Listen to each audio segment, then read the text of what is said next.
All right, welcome everybody to the podcast. My name is Seth, and I'm the owner of Atlas Education. And I'm here with some pretty cool guys. They're for my guest today. We have Kanoa from Kanoa's Ark, and we have Devin from Frog King. If you guys want to introduce yourself, go ahead. Pretty much said it. My name's Kanoa. I'm a part of Kanoa's Ark. Not much to it. Simple as that. Hey, I'm Devin. I'm the sole employee of Frog King.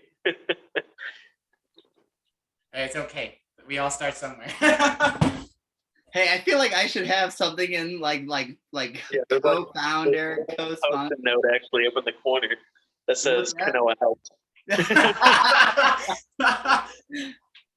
That's awesome. That's fantastic.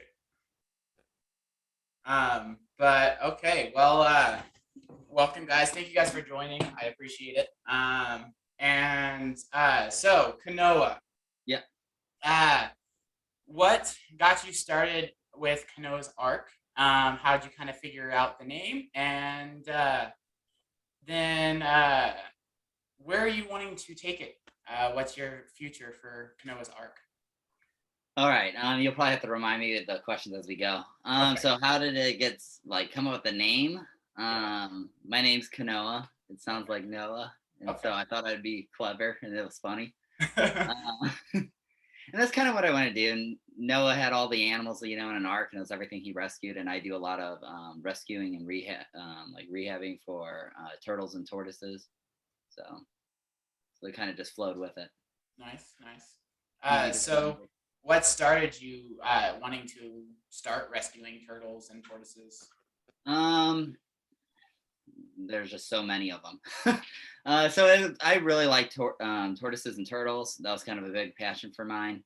And then just realizing that there is a lot of them that just come into pet stores or get dumped.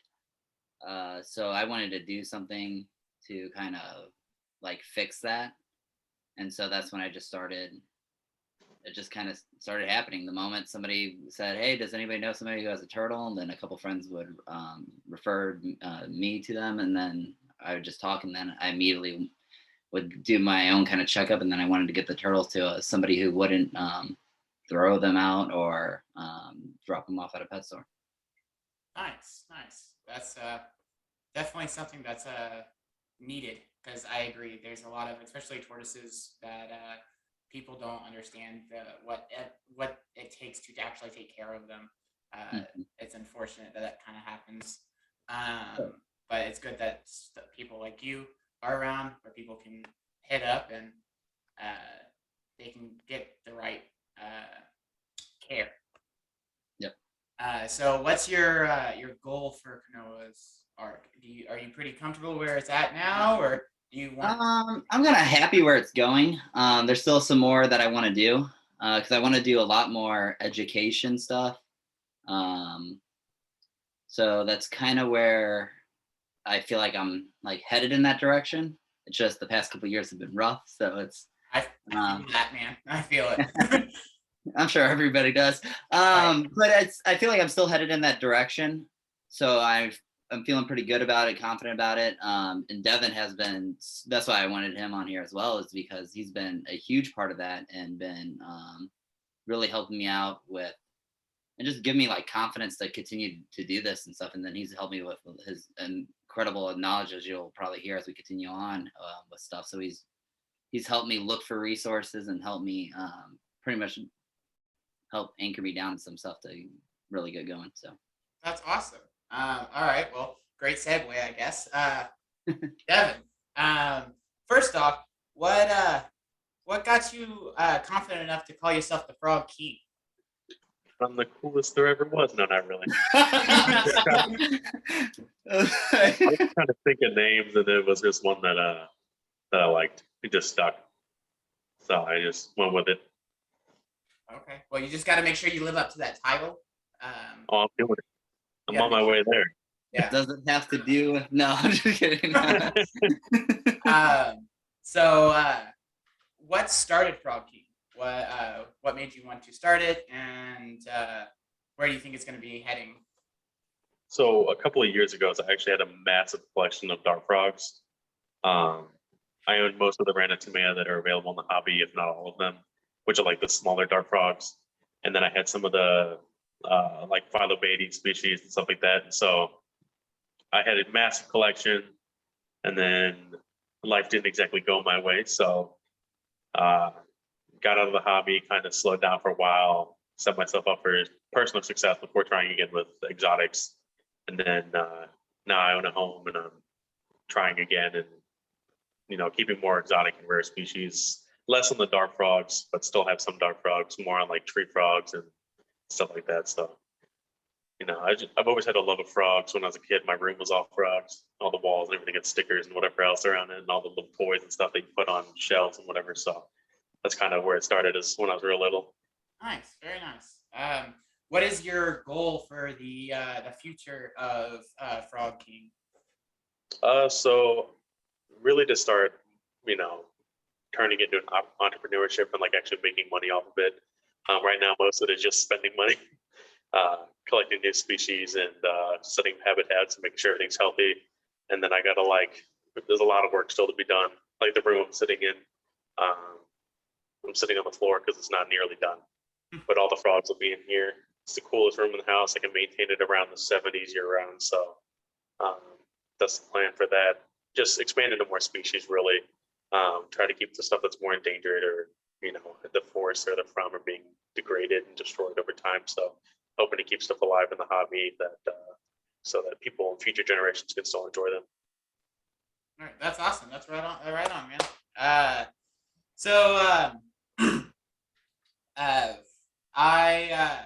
for those who don't know, I actually met Kanoa at a reptile show called Midwest Venom Fest.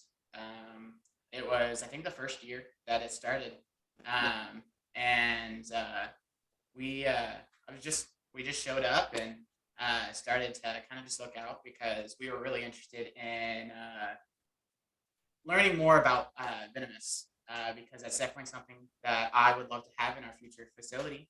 And as we walked by, we started talking, and I found out that this guy just got some freaking Nile monitors at the time, and I'm curious, how are they doing, man? Doing good. Because I started with two young ones that came in, right, and then I gave one to a friend of mine because, as you know, with certain species of monitors, you can't really keep them together. So it's so I kind of just waited to make sure they were both doing really good and healthy, and I'm like, okay, they're going to start doing good. And then I kind of picked, you could kind of tell which one was going to start being the dominant one. So then that's when the moment the behavior started setting in, then I had a friend that wanted one, so it worked out for her. So then he went over there. But now since I last talked to you, I don't remember. Did I have the black dragons and the blue tails when we talked? Oh. All right. Yeah. So that's why I also had to make room for that. And that was kind of the end game anyways, because I didn't want to keep two of the same siblings. Because I remember I think we talked about that before, that I didn't want to keep the two siblings anyways. But so I moved that one. Then I got a pair of black dragons and then a pair of blue tail monitors. So that's where I'm at with the monitors. So it's just training them and stuff like that. But that's awesome, man. That's you awesome. probably saw one of the cages I posted up for the blue tails before. Yeah. So Devin, do you have any extra species that you keep other than like specifically frogs? Oh yeah, I have caiman lizards, mata. I have a Hydrosaurus weberi. My fiance has a tegu, and then what else? Giant day geckos, Bosumagrandis. I have a bunch of bloodlines of those. That's awesome. I think that's it. Yeah, I mean, that's definitely a good amount. Definitely, there's like the caiman lizards. That's definitely a really cool species. I think is that what's in there? Oh no, there's nothing. This is just an empty room. For me, there's a caiman lizard for me. Gotcha. Caiman lizards are on the side of my house. They're an extension of my house, and they're in that room. Yeah, that's kind of how me and Devin met too. Was about Yeah? the caiman lizards. Cool. That's really cool. So is there like a pinnacle species for you, Kanoa, that you are like specifically wanting to get to keep and work with? Probably would be the Galapagos tortoises. Because I mean, I had the Aldabra, I have all the other ones and stuff, so that would be something that would be really cool to work with. And probably radiated tortoises, because you can't get over those patterns on the shells. They're just incredible. Right. I'm trying to think if there's any other thing on that, because I pretty much just started. I mean, green tree monitors are in the works of getting those. Caiman lizards was a big thing that I also got, that was checked off, and I guess that I think that's it. I can't think of any. Devin will probably correct me. He's normally the one that like helps me find everything and stuff. So he'll normally be like, "Yeah, right. I got your Christmas list right here." No. Let me pull it out. Yeah. Let me pull it out. Yeah, the tarantulas. I mean, that's how you saw us, because we were at the spider collector table because I helped them out. Right. And so just working with different spiders. So. Yeah, that's really cool. What about you, Devin? Well, I would just like to add that Kanoa did leave out 100 flowers rat snakes. That was. I couldn't think of it at the time. That's what I was like. What was it? It was like there's another one, but yes, 100 flowers rat snakes. That would be awesome. And emerald tree boas. Emerald tree boas, yeah. All right, if I had to say there's something on a top, I mean, emerald tree boas are cool though. But that's what I was just going to live that dream through you. I thought that was the plan, but I was going to get them to you, and then. So, and that's what I do with my dart frogs. My dart frogs are at his house. So, I just want to ensure that they're good before I dive into that. So I just want to ensure that we're breeding, they're good, and then I'll try out. Just. So. Right. But go ahead and what's like the pinnacle animal that you really want to work with, Devin? I mean, in terms of frogs, probably some of the larger obligate species, so like the large Rufega species. Anchikai would be cool. Any of the Lamanis would be cool. In terms of like other animals, I don't know, the busher nose or the monkey nose are pretty cool. Some of the like Central and South American vine snakes are very cool. There's a few frog species that pretty much aren't imported or haven't been imported in I don't know how many years. That'd be cool to get my hands on. A lot of leaf litter dwelling species. I don't know. There's a lot on the list, but I just actually recently acquired one of my dream species, which is Cruzia hyla, which is like the fringe leaf frogs. Yeah.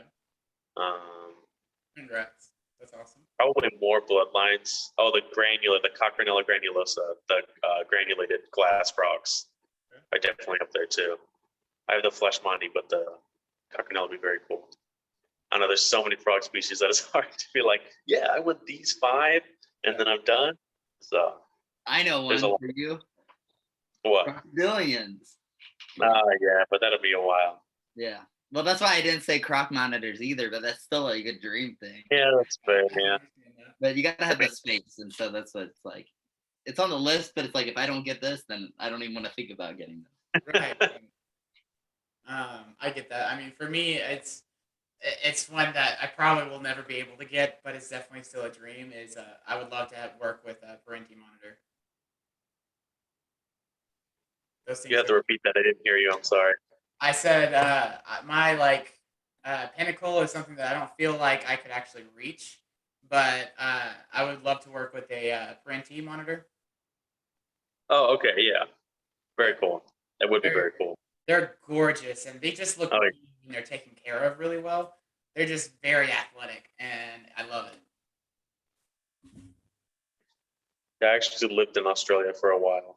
Oh, wow. And they're never got to see one. I saw other stuff, but never saw the Parenti's monitors. unfortunately. Yeah, that's unfortunate. But they say that it's really hard to find them out in the bush. Yeah, and I was more in the like tropical, like rainforest, like I was like in Cairns. I don't actually know where Parentes hail out of in Australia. So I probably would have never found them even if I was looking. Right. They're probably on the opposite coast, honestly, or in central Australia, with like more of like where the bearded dragons are and stuff, where the dry forests and more sandy, rocky areas are. Right. How do you guys feel about what's going on in the reptile community right now with like the Lacey Act that is still out there? I mean, honestly, I think it'll be amended, even if it does pass, just because it affects a lot of businesses, and the whole point of the bill that they're trying to pass is to support small businesses in a constantly growing economy. So when they take into consideration the amount of species that are imported, stuff like that, because I know that technically other countries are making money off of it, but there's so many businesses and people and shows, conventions, and whatever else that make money in this country from exotics that I think it would be hard for it to stay passed if it did pass. Right. But they're still talking about it. There's still going to be like open discussions about it before it goes to, I believe, Senate. So hopefully they'll see the error in that and just go ahead and remove it from the bill altogether, Right. or at least cut down the specific species that could technically be severely injurious, like mostly like insects and stuff that would survive here, or just continue to do it how they're doing it now, where it's state to state. That's what makes the most sense. Right. I agree. Yeah, I do too. Do you have anything else to add, Kanoa? No, Devin pretty much said, as I said, just said it all there. I was just gonna let him go. Just speak my mind. Right. He'll just speak. No, I agree with that. I agree it needs to be, it should be state to state. I think just with how a lot of the laws work, because I deal with other stuff. But yeah, I think it's going to be really tough for them to pass something like that. And if they do, then eventually, just how our country works with the laws, it will end up being a state to state thing anyway. So they might as well just keep it going that way. Right. I mean, as of right now, it's been working for a decent amount. Yeah. You guys have any kind of questions for me or? I actually don't know what to keep. Oh well, he can go ahead. No, go ahead. No, wait.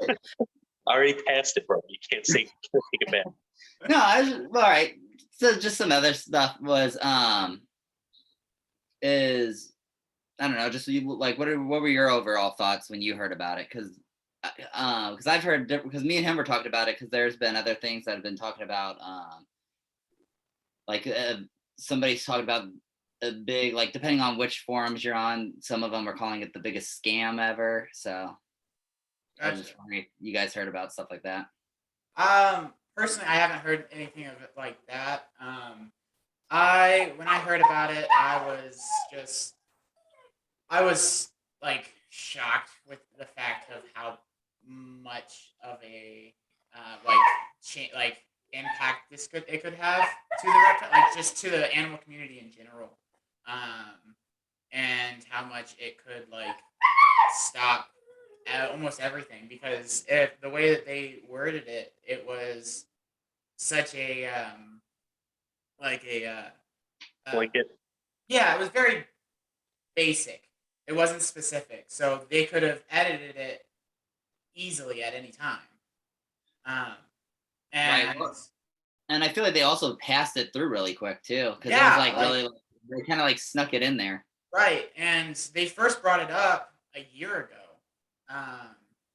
and then it kind of got like halted, and then I think they just brought it in really quick, and then it was just boom, boom, and it was already past things, and it's crazy. Yeah. So Yeah. that's kind of just how we're just because like I know that would affect what I'm wanting to do in the future for Atlas, and so I was just like, let alone everything else, everybody else who hasn't even like who's already started and is making money, and that's like their livelihood. Like that's gonna affect them tremendously. Hmm. Yeah, So, definitely.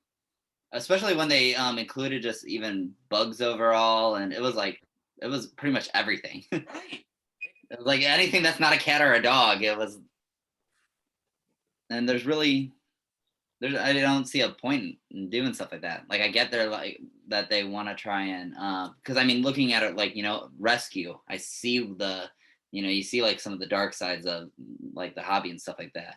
Right, right, But going about it that way isn't going to help anything either.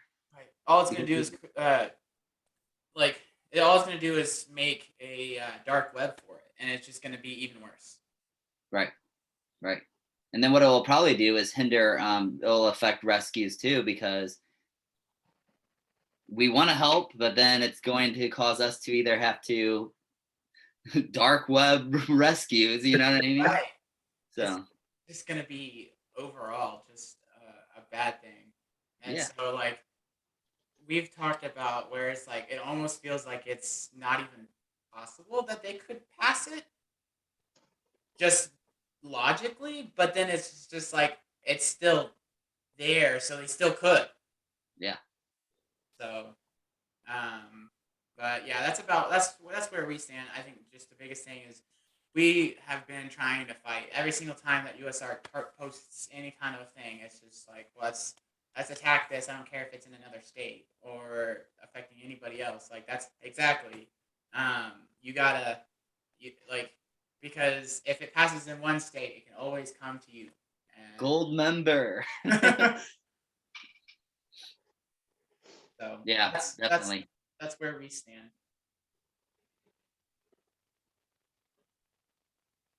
Devin, do you have any kind of questions? I was actually just wondering what you keep, like what reptiles and exotics you keep.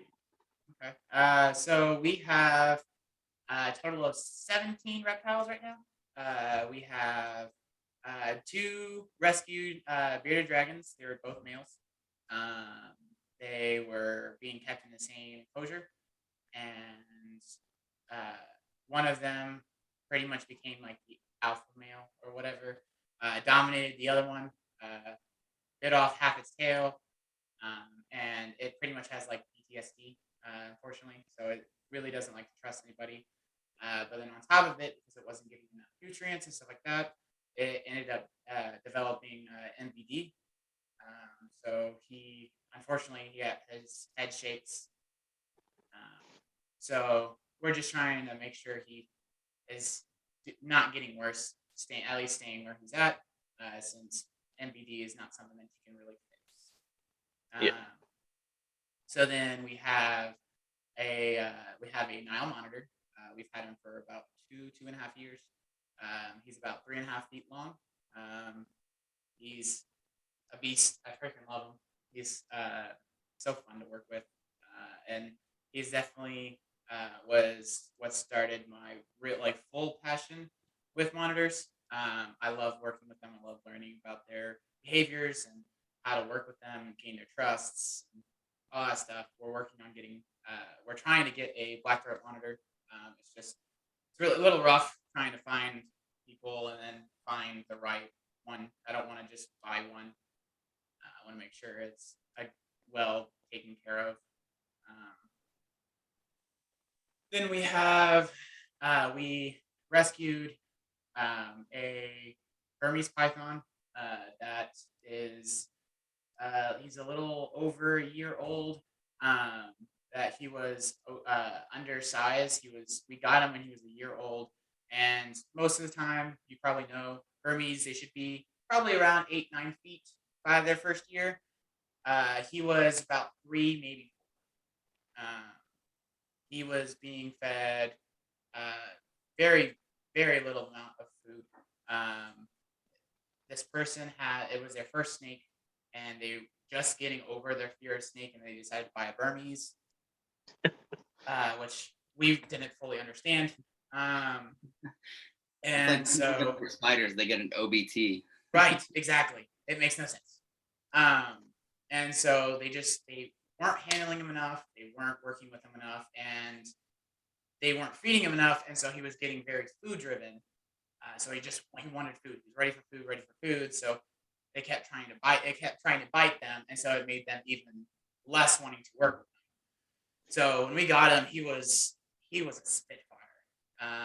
But he's still not super a fan of being touched, but I'm actually able to hold him without having to use a hook. He's at least he's not biting consistently or keeping our mouth open. If you get on our Facebook, we have a video of the first day we got him. Kind of shows you how he was acting. It was ridiculous, but he's doing really good now. So after that, we have 2 club-tail iguanas that we've had for a couple years. They're really interesting because they're not a very common species kept. So there's not a lot of information out there. So it's really interesting to learn while we work with them. Sorry to interrupt you. Which Titanosaurus is it? Can't remember the scientific name, but it's specifically I've tried to find specifically. Let me see if I can pull it up. But they it goes by a club tail. Every time I try to look it up, it always brings up just regular iguanas or spiny tails. But it looks like a spiny tail, but the tail is like a Eurymastix. So it's kind of interesting. But then we have a alligator snapping turtle that we're raising up. Then we have a about 9.5 foot long reticulated python that we got. We've had her since a few months after she was born. We have a 15-year-old ball python that we rescued. He was in a bad shape. He was in a 10-gallon tank or 20-gallon tank with green water, with his shed and his feces everywhere. They weren't taking care of him very well. So we rescued him, and then we've got a corn snake that we have. We have 4 leopard geckos that we're actually trying to breed. We have a black and white Argentine tegu, which we actually bought at the show, the Midwest Venom Fest. He's doing good. I think we actually got it from the same place you got yours, Kanoa. Yep. And then 2 of mine. and then we have a Kenyan sand boa, who is our problem child. She's a pain, but How would you know? You probably never see it. right. But it's just the fact that she just doesn't want to eat, and we've dealt with a lot of people getting mad at us, but she's in the best place that she could be. We've tried a lot of options, tried everything we could, but she just refuses to eat ever so often. She has several months where she's not up for it. She's healthy, she's not losing weight. So for me, that's I'm okay with that. I know snakes can deal with that as long as they're not losing their weight. So and then we have a BCI that we took in, a hypo dwarf that we took in. Their owner couldn't take care of them, and so we took him in, and she's doing great. She just shed out, and she's growing like a weed. So that's all of our animals, and then we've got a dog, like 2 dogs and a cat. We just got a German Shepherd puppy, so that's what you hear. Very cool. They're whining. So to throw back at you again with the Tanosaura, Okay. have you looked up MK Carinata? Give me just a second. I was like, that's like the most commonly imported. Yeah. Let me see if I can pull it up.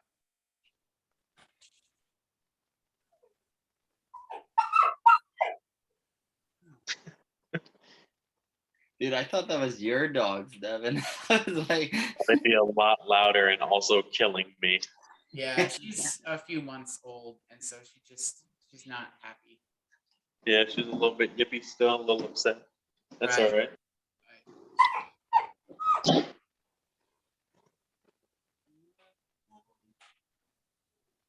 Because when we first got them, I ended up getting like finding a care sheet for them because What color are they? Because that would pretty They're- much answer. let me see if I can pull up a picture of them. I'm about to say, you That show a would be picture a little easier. to Devin. I know Kanoa. This is what I normally do. I send a picture to Devin. What is this? Yeah. Let's see if that will show up. No, that's not going to show up. Oh, your phone said that's not your face. Give me a second.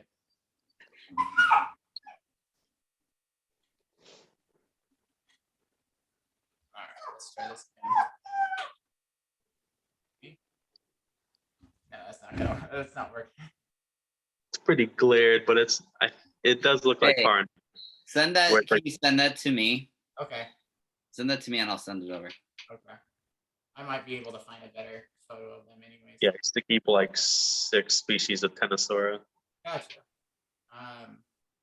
It's the only reason I ask. Otherwise, I wouldn't put you on the spot so much. Oh, you're all right. I've tried to learn the scientific name. It's just really hard for me.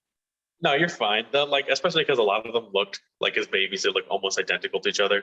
Right. But like the common ones that you see that are like $50 or less at shows are usually Kincaid Carinata, or however you say that. It's a very Spanish-looking name. All right, and let's be real, scientific names. I know, I'm the only one that's like, Yeah. Devin will be talking to stuff and he'll be like, scientific name. I'll be like, dude, common names. My defense though, English was not my first language. So it's like, so why can't I struggle to learn that? And then now I want to learn scientific names that didn't happen. Right. you know Latin, you know enough. Yeah. I just sent you a picture. That picture is one of the first pictures that we took of them when we first got them.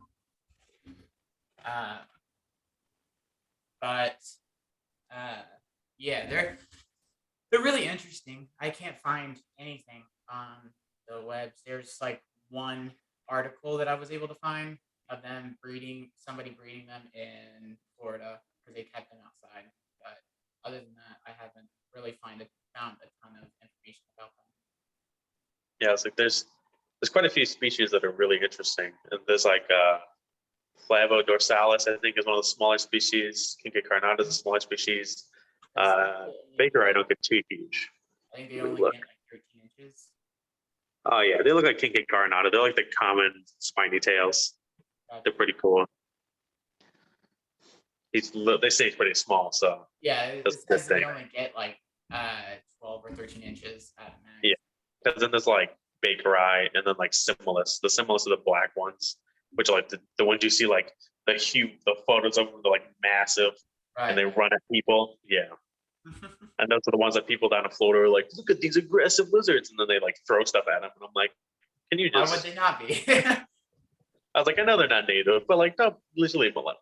Right. And I think that's my biggest thing with why I want to open up. So I don't know. Do you know fully what I'm actually wanting to kind of do with Atlas, Devin? I don't know.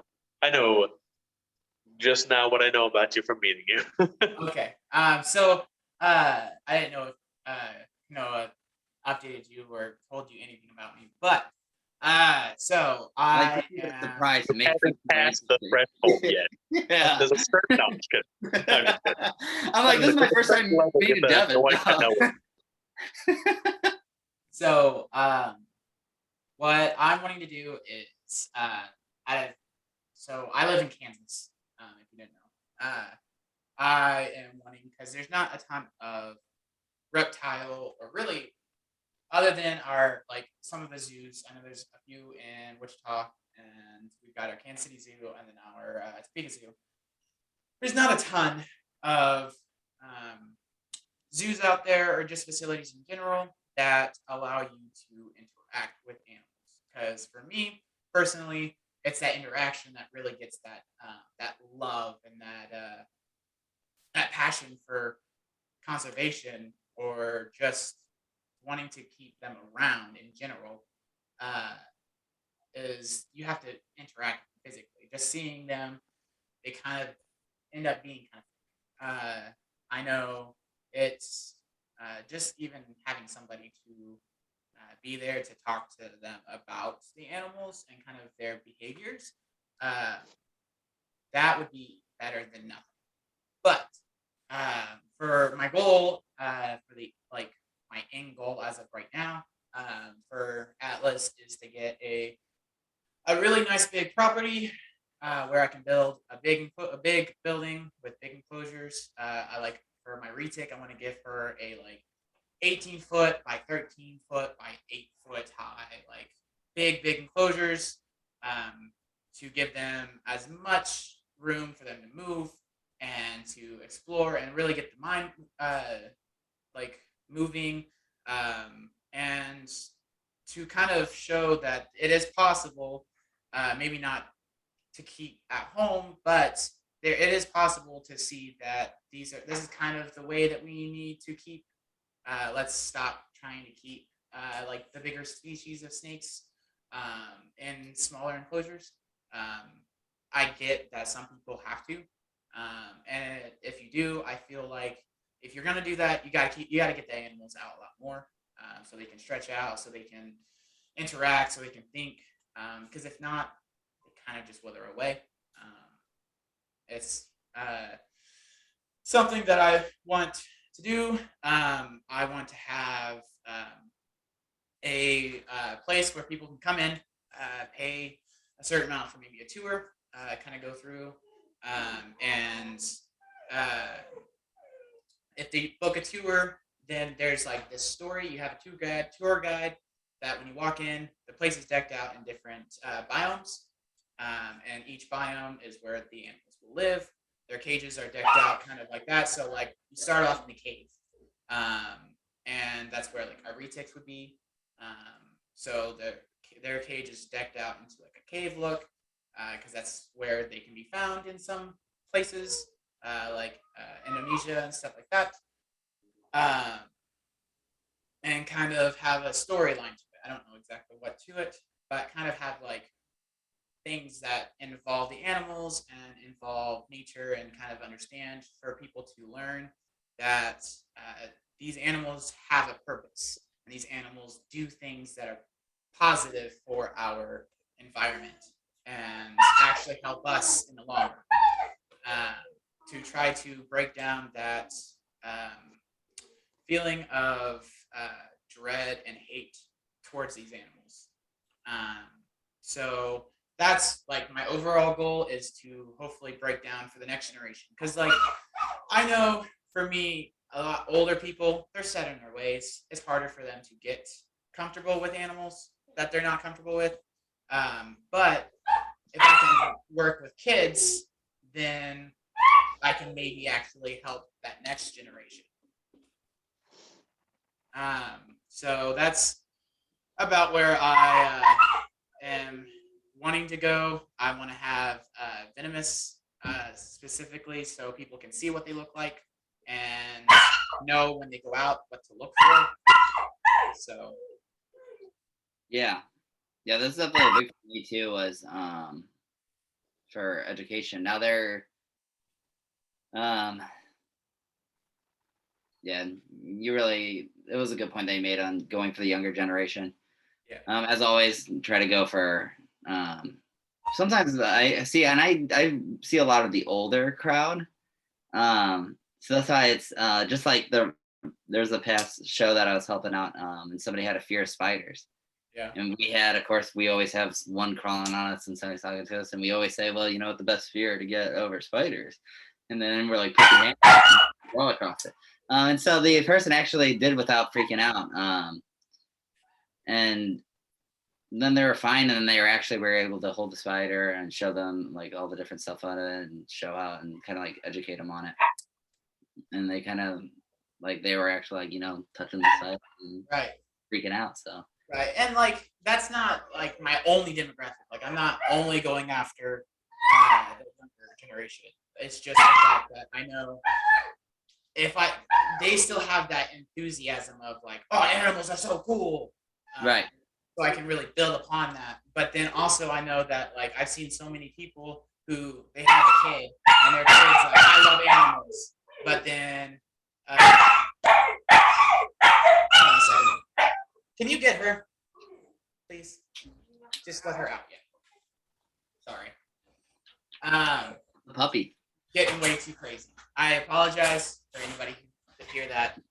Nope. Fun fact about Devin, he worked with dogs. He was like, Oh yeah, behavior, so he knows. He knows. that's really cool though. We're trying to. I've always wanted to actually work with a dog and like train them. I've never been able to actually do that. So I've always once I moved out, I was like, I want to get myself a dog and I want to spend the time and train it. And then once I started to learn more about training with monitors and stuff like that, and I learned how much there's not a ton of like similarities, but there are similarities. And so I really, that kind of boosted it even more of like, I'm really interested in this. I really like behaviors and working with that. So I was like, well, let's do it. That's awesome. Yeah. German Shepherds are great dogs. Yeah, she's great. I mean, the biggest thing is we're trying to work on getting her to stop biting, but that's the biggest thing. It's easy. Yeah, I was about to say, I was waiting for Devin to say. Don't talk to me about biting dogs. Let's not get into that story or all of those stories. Yeah. But yeah, so it's I kind of want to have, so like I watch a lot of reptile YouTubers, and so like I really like Snake Discovery with Emily and Ed. I like what they're doing. I like their message. I love their zoo. I love what it looks like. And then we follow Camp Cannon. I love what Cannon Harkin's doing.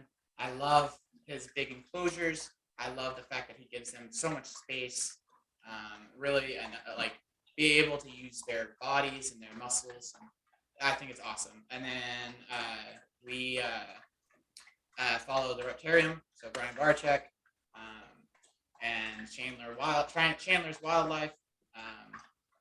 So for me is like I want to find the things that I really like about their facilities and the way that they handle their animals and everything like that.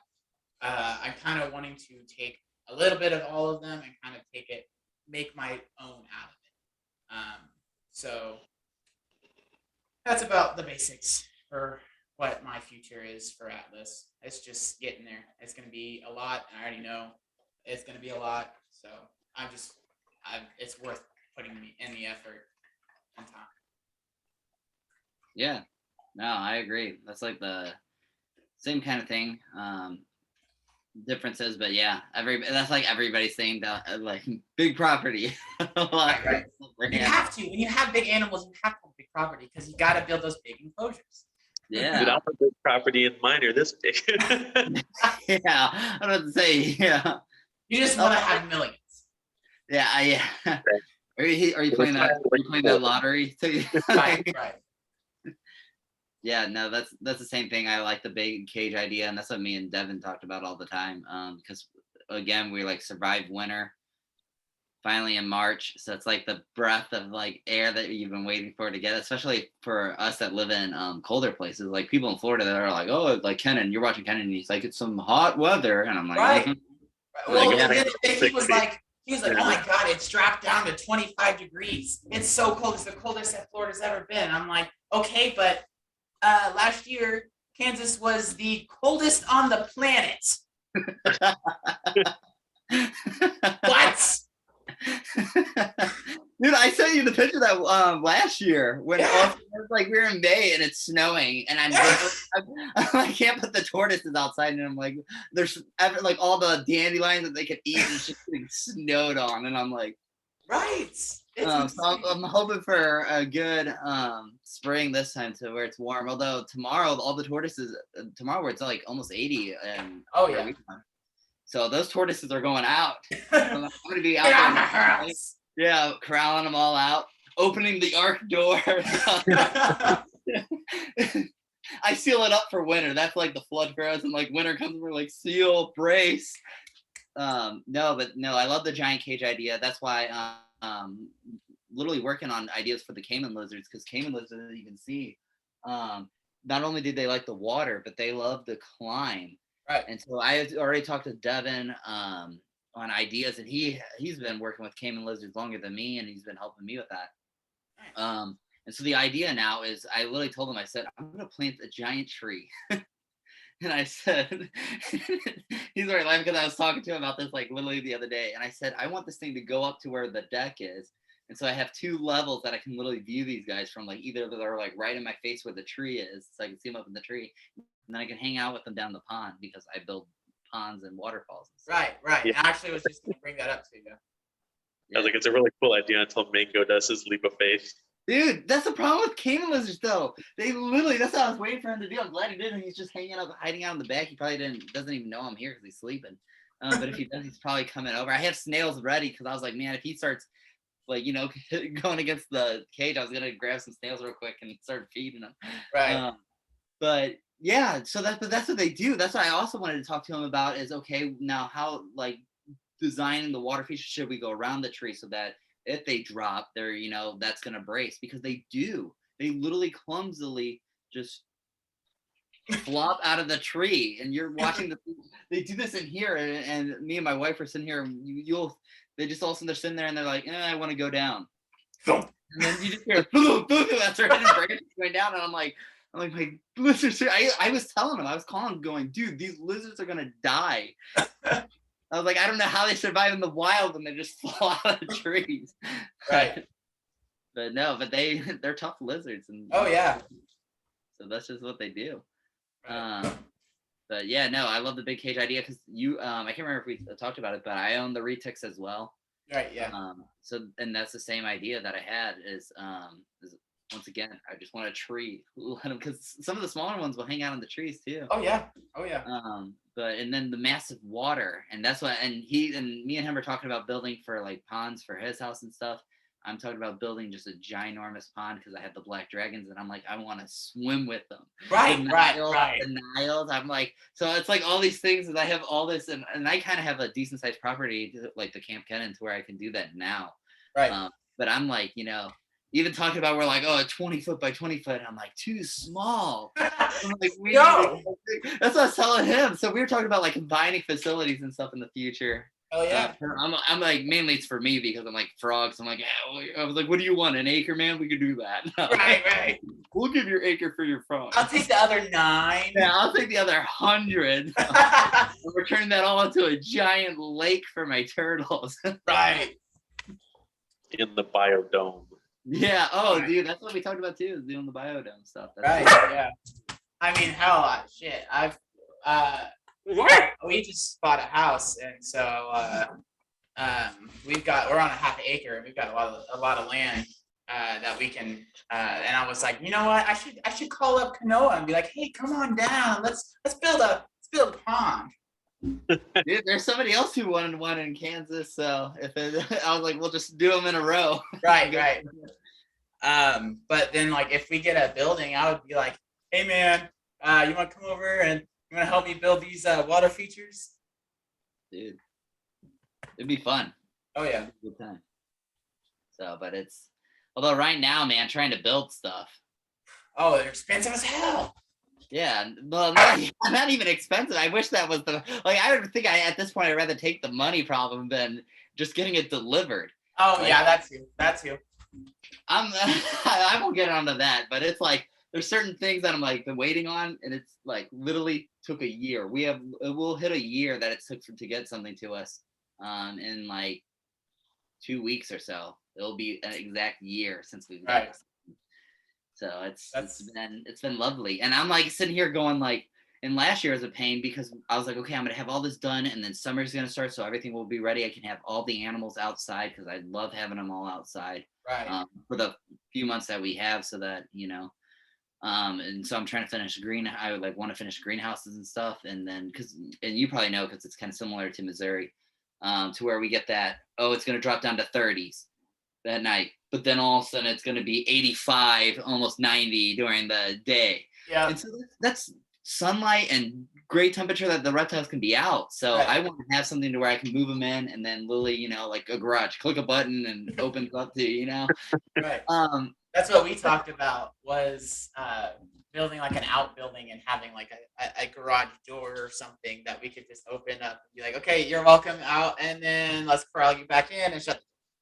Yeah, so that's what I started on last year in March to have it all. And then it was literally delay after delay after delay. And so now I'm sitting here. And so that was really rough. So this winter was like really tough because there was no greenhouse. So it was literally, I don't know if you try to carry an Eldabra, but it literally sounds like you're murdering someone. Right. My neighbors probably thought that's what we were doing because you literally, me and my wife were all like, okay, ready, lift, and we're moving on to the cart. And of course you can hear them because they're loud. So they sit there and they're like, and we set them down and, they hit the barrel on the cart and all you hear is, ooh.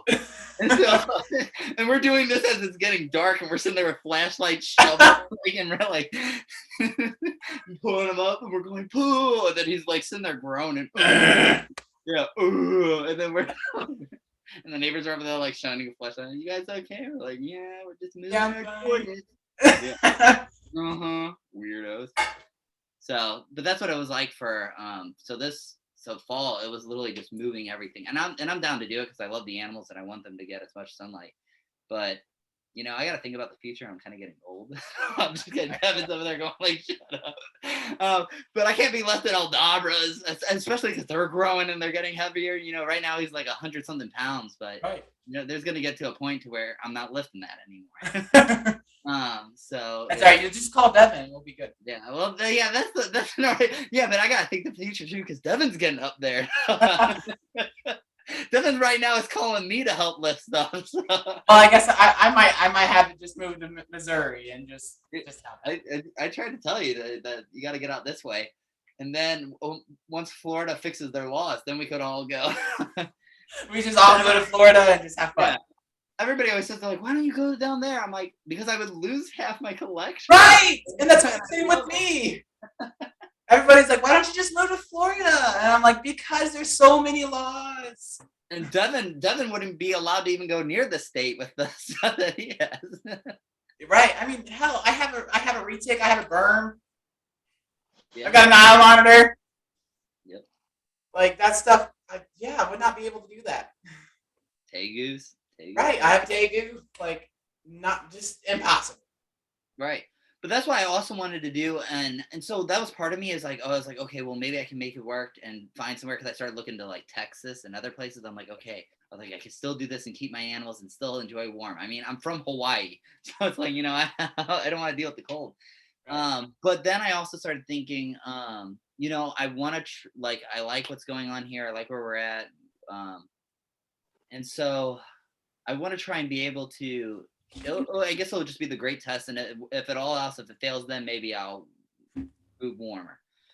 But I would like to, it's kind of like the goal is I want to have something set up here so that people in the reptile hobby here can kind of, like, we can have the same thing as Florida in a way. Right, enjoy it. For it.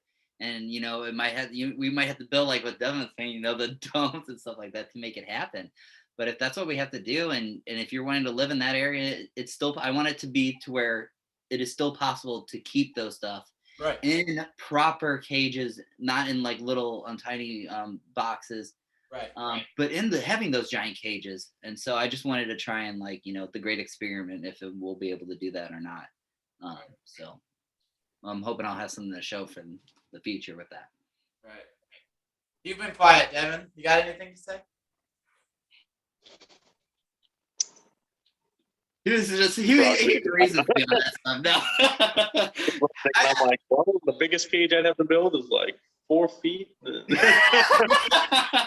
like, I could put like 8 of my cages in one of yours? Yeah, Well, yeah.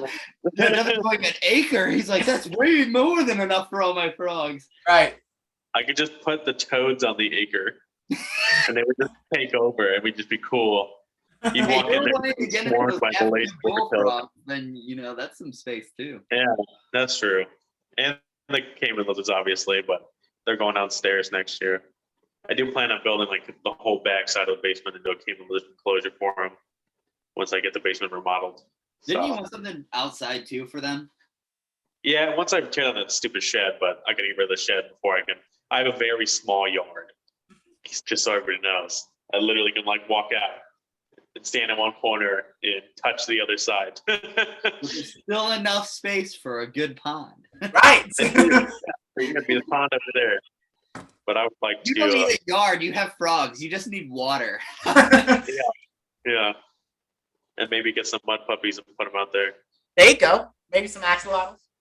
Oh yeah, that's the other thing he's into is the salamanders and stuff. Here's how crazy he is. Somebody's dedication for frogs and amphibians and his love for salamanders is when he says, "Hey man," and it's like 30 degrees outside. He's like, "You want to go look for some salamanders?" I'm like, "No, 40 days, 40 nights. The ark is closed, bro." That's great. I'll find them eventually. Yeah. I know where they are. It's not a matter of locating them. It's finding them, and I'm gonna do it. Right. Or someone will post a Maculosa beari or one of those species, and I'll buy them. But we'll see. It'd be cool. I know for Missouri's laws, it would be like almost impossible to get unless you with certain stuff, but the hellbenders. Yeah, you can be like if you're associated or whatever it's called, you can own them.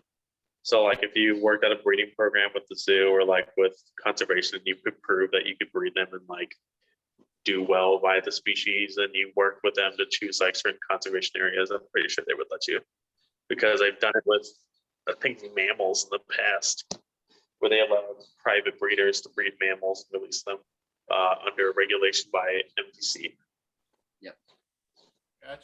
But I don't think it's ever been done with reptiles. Otherwise, somebody should breed collared lizards and release them back into the habitat, because most of the collared lizards are extant or removed from most northern regions, if not most of Missouri in total.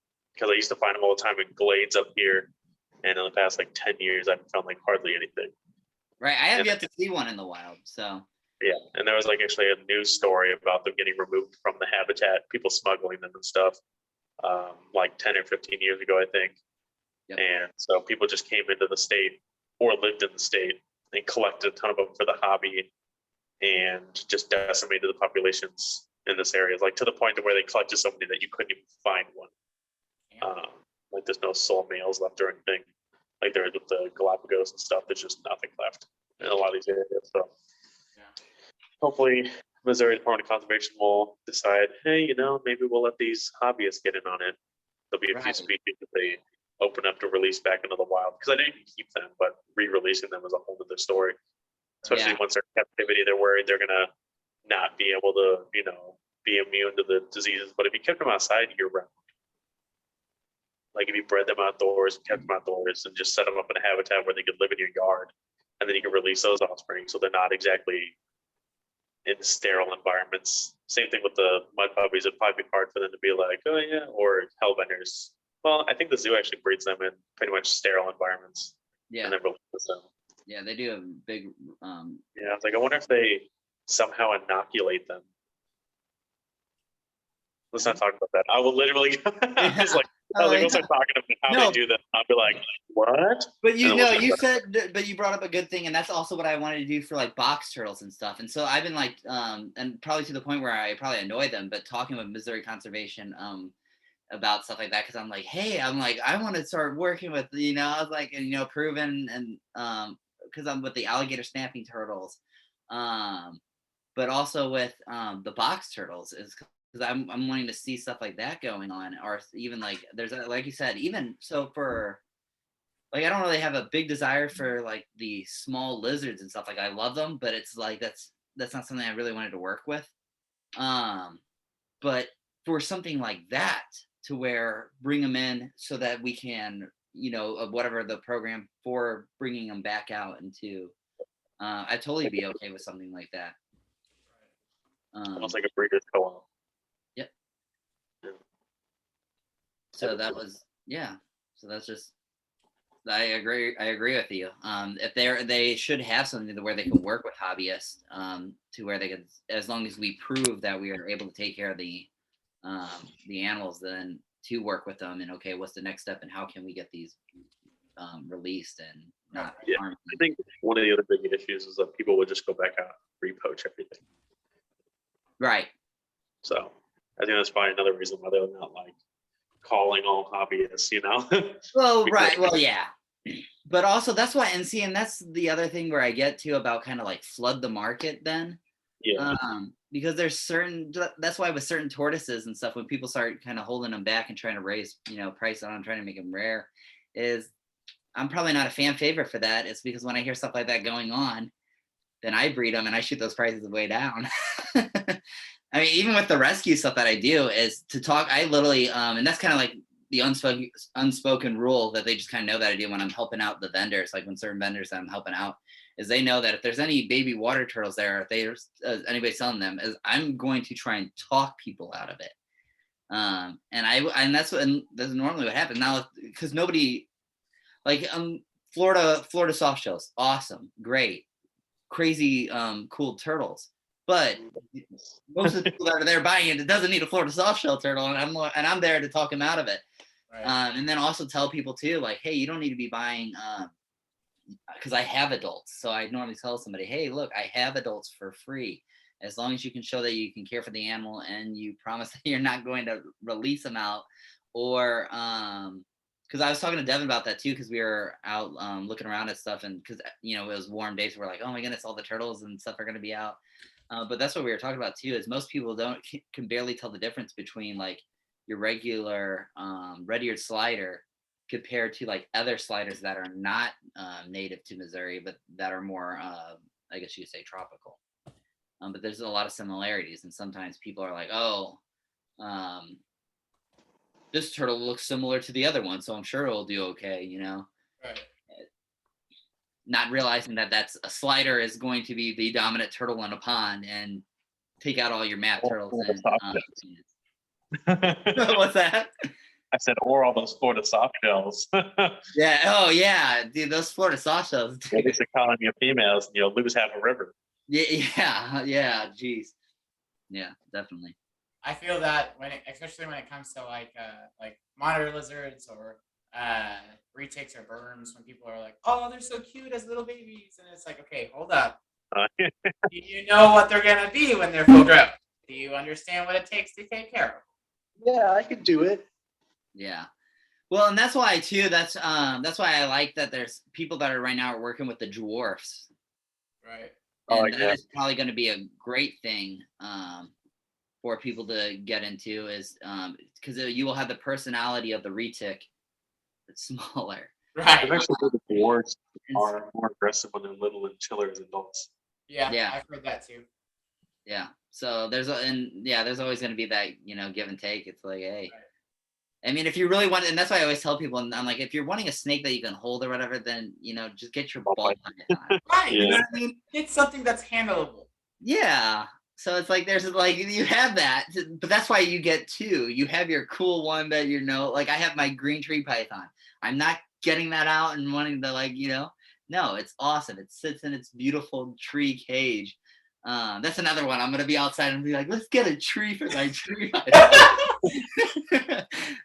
But same thing. That's not something that I'm like, oh, I have to hold it. No, it's not everything. I don't have to hold all my pets. I have ones that's, beautiful painting that lives in its stuff.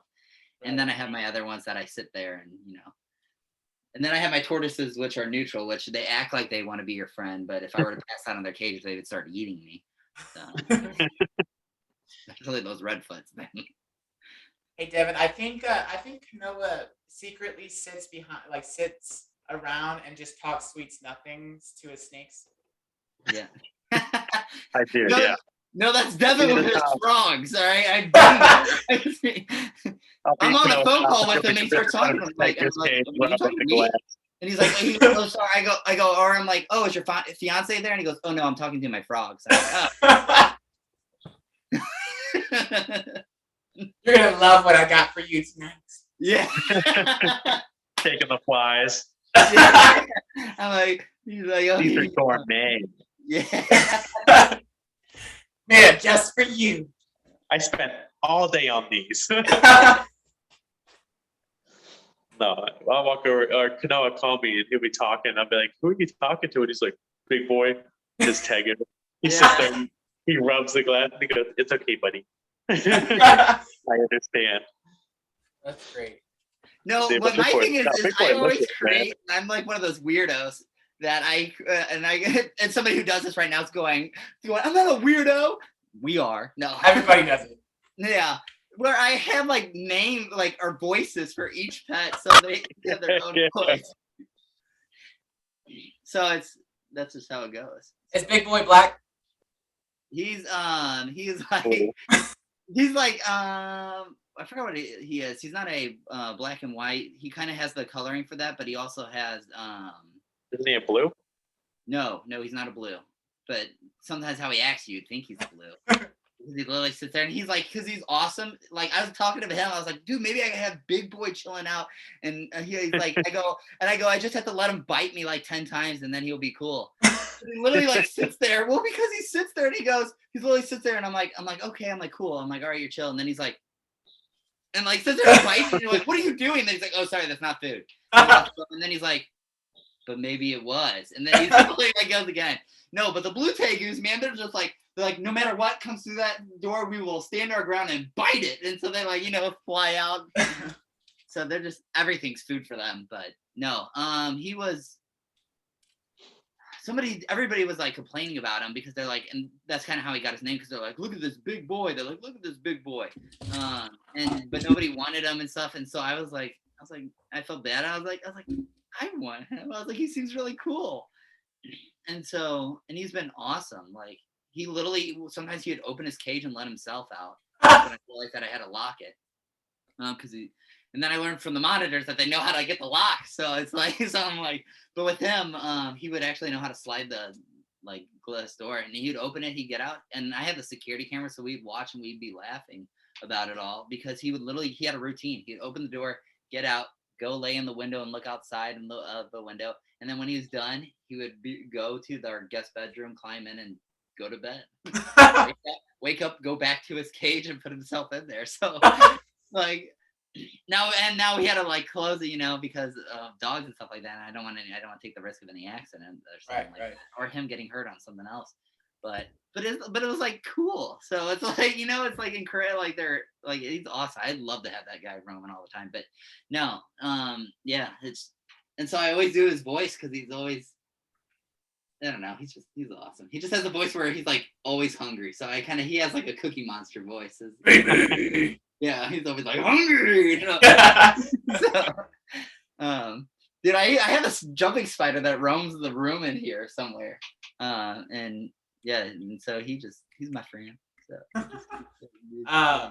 so what how is the black and white that you got from that show? All right, so we didn't get the black and white. It was I can't remember what it was. It was the all white. It was a snow. In which the crazy thing about that one was after 11 months of brumation, 11, all right? And that was like, I for sure thought we were going to lose her. I was like sitting there, but I knew the rules and I told her, and I was like telling my wife about that because we were worried about her. But now and then she'd come out and, we're like, don't feed her because she'll probably go back down. But when she would come out for a little bit and like get a drink and then go back down, she looked good. So I was like, okay, I would like quickly look at her and kind of see, or like, security camera and stuff so I could kind of watch and see. And she was still looking healthy. So I'm like, okay, I'm going to just let her do her thing. And then finally, a few weeks ago, she was out and she was just like actually moving around and staying out and basking. And then she was actually stayed out and now she's done. So I'm like, But that was like literally the moment we got her from that show, we brought her home. All of a sudden, boom, she was like down. Wow. But the other, we got that other, they called her a blueberry morph. I guess it's like two blues mixed. Was the other one we got, and she's awesome too. But she didn't go down for brumation. Neither did Big Boy. So, but yeah, all of them are doing good. I'm excited to get those guys outside. So I have like big plans for them for being outside. There you go. So, yeah. That's awesome, man. But all right, well, I guess we can go ahead and wrap it up. I appreciate you guys coming on. If you guys want to go ahead and shout out, do some like plug your Facebook and all that stuff. Devin's frogs. Frog King. There you go. I'll do that for him. No, he was really bad about that. I was like, dude, get your stuff together and get that rolling. And I say that, but you probably know I'm bad about posting stuff too. So it's like, no. So it's Kanoa's Ark. You can find me on Facebook, Instagram. You can message me and I'll respond.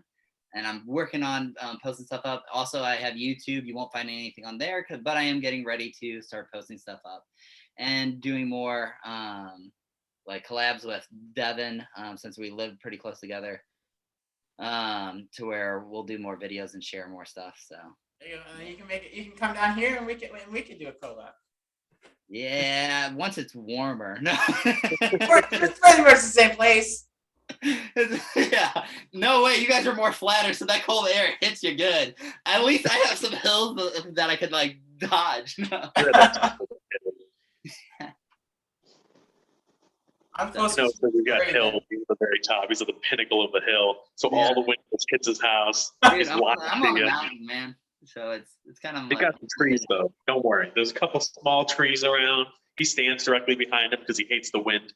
Yeah, dude, I'm gonna be planting those big trees for those cages. All right, like I want something to where I can climb up with my caiman lizards. You're gonna pour the little 2x4s into it and climb the tree. Start falling. He's trying to run away from you. You're like, no, come Like back the and love little me. tree house. I'm gonna flop off that tree with them. All right, I want the full experience. You're gonna dolphin out the tree. That's why I got to build that pond. Yeah. So Kanoa's Ark, if you guys have any questions on turtles, tortoises, that's pretty much what I like big time expert in. I could recommend how many different reptile books on turtles and tortoises and stuff to help out. And then if you need help for rehoming or just hit me up and I'll help out with that. So that's what I love to do. I can give information on tarantulas, or I can find people that do. Like sometimes people ask me about frogs or amphibians, and I immediately am like, Devin. So, but yeah, it's good to have some a friend out in Kansas also, so to work together and stuff. I'm going to be talking with people at the what is it, the Tinley NARBC. We're all gonna be going down there, dude. You should go too, man. Like it's like literally all of our friends. Like Devin's going. Like Devin's like, yeah, I'm gonna be meeting up with somebody for frog stuff, and I'm like, I want to go. And then so we're all going anyways. So I was supposed to talk, and I can't believe I forgot her name right now, but she's pretty famous YouTuber with geckos and stuff. Because we were gonna work together for. She hangs out with Bill. I can't remember. Science guy?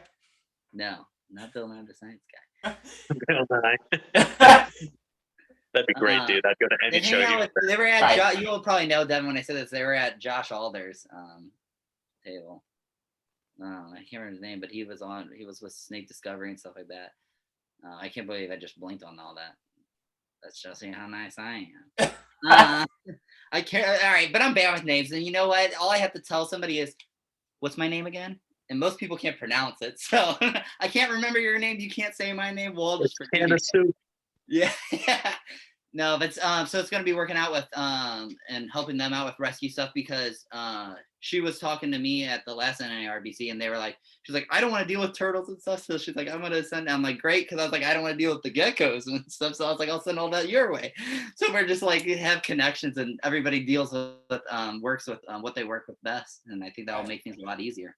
Right, and that's what my whole hope is for this podcast. Actually, is to help me try to get more connections out there and try to have as many people as I can. Awesome. Yeah, Sounds good. that's my unnecessarily long shout out. So I'll give my very short one. I have Facebook, Frog King. There's not a whole lot on there. I have a list of the species I keep at the moment, but it's going to continue to grow, obviously. I also have an Instagram that has, I don't think anything on it, but I'm trying to be better at social media because I literally don't do social media besides looking to buy frogs. So I'm like really bad at it. But if you message me or you have any questions or anything, and you follow me and ask questions or do whatever, I will answer them, especially if they're amphibian related. Pretty much anything amphibian related I can help you with. And other things. I was gonna say, and animal nutrition. Science related. I was gonna say, like, sell yourself short. That's why I have to do a shout out. Reptile nutrition, animal nutrition, anything food related. You will, after talking with him about it, you'll probably not want to eat anywhere. No, because you'll know exactly what you're eating. So but yeah, no, Devin, yeah, I won't sell him short. Animal nutrition, he knows a lot about almost everything. Saltwater fish. Yeah, saltwater stuff. Yeah, you're selling stuff short. It's like, yeah, just ask if you want to know about frogs and amphibians. I'm like, and everything else in the world. Yeah, but then everyone messages me, and then I'm like trying to answer questions 24/7. No, I'm just kidding. I don't mind. He's like, and then I don't have time to talk to my frogs. Then I can't sit staring at them for 6 hours. Come on, guys. He has to interact with people. Yeah, then people will talk to me at Tinley, and I have to leave because they're not frogs. No. Hey, if you want that acre space for your frogs, you better be nice. Yeah. The rest of us have to have like 100 acres, all right? So we have to be extra nice. No, if anyone has any genuine questions about animal care and they don't know and they can't find it on the internet and you're afraid someone's going to be a D-bag to you because it happens a lot, I am nice-ish. So I will answer any questions without making you feel like a complete idiot. So yeah, I don't mind answering questions, especially lighting questions or nutrition or anything, because a lot of people get those wrong and the internet is variable and a lot of people fight in forums and you never know who's right because it never actually ends. There's an argument, then someone stops posting and it goes away forever. So anything like that, I don't mind messaging me, but just know that if you get on the page, you're like, why would I ask this guy questions? There's nothing on here. It's on here. That's to say, that's why I was trying to encourage him to share his knowledge with the world, like to do know stuff. So, but all right, well, you guys, everybody, go check them out. They've been fantastic guests. I appreciate both you guys coming on. For me, if you guys want to go support Atlas, please go check us out on Facebook, Instagram, YouTube. We've got TikTok as well. that was the one I was missing. Yeah. So all of them, just look up Atlas Education. And this podcast will be posted up on YouTube as well. And Spotify. We're on Spotify. And so, yeah, please go check them out. And if you can, check us out. Support anywhere you can. And I do want to shout out USARK. Please go help out USARK. They do fantastic things for us reptile keepers, but also are fighting for rights for all animal keepers in general. So go check them out. And all right, well, thank you guys for listening too. Bye.